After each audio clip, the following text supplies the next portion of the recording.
एक ज़माने में एक अजीम सल्तनत में जहां ऊंचे किले और सरसब्ज बागात थे, एक नेक दिल शहजादा राजा रहता था। राजा दिलकशी का नमूना था। इसकी आंखें सितारों की तरह चमकती थीं और उसकी मुस्कुराहट ऐसी थी जो बर्फ को भी पिघला सकती थी। वो अपने दिन हुकूमत करने के फिन सीखने में गुजार रहा था, लेकिन इसे अपने दिल में कुछ कमी महसूस होती थी। सल्तनत के एक दूर दराज कोने में एक परसुकून देहात में जो खुलते फूलों की खुशबू से घिरा हुआ था, एक पुरजोश नौजवान औरत रोनी रहती थी। रानी के ख्वाब सल्तनत के सबसे ऊंचे मीनारों से भी बुलंद थे।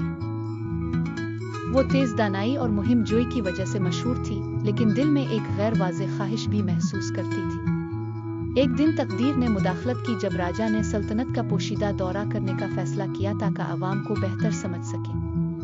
आम आदमी बनकर वो देहात में गया जहां रोनी रहती थी।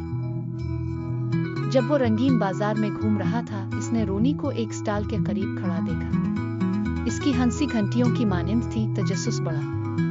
राजा ने इसकी हंसी में शामिल होकर बातचीत शुरू की।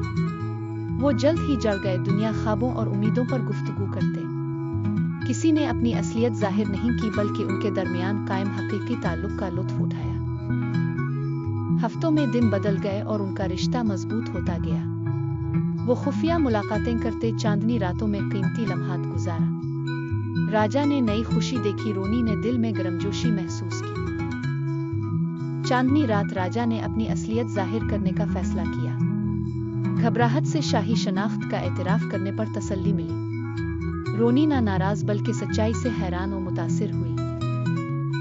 तब रोनी ने भी अपने देहात से बाहर मुहिम जोई की ख्वाहिश का इजहार किया। अब उनके दरमियान मोहब्बत खिलकर उभरी। राजा और रानी ने अपने रास्ते मुत्तहिद करने का फैसला किया।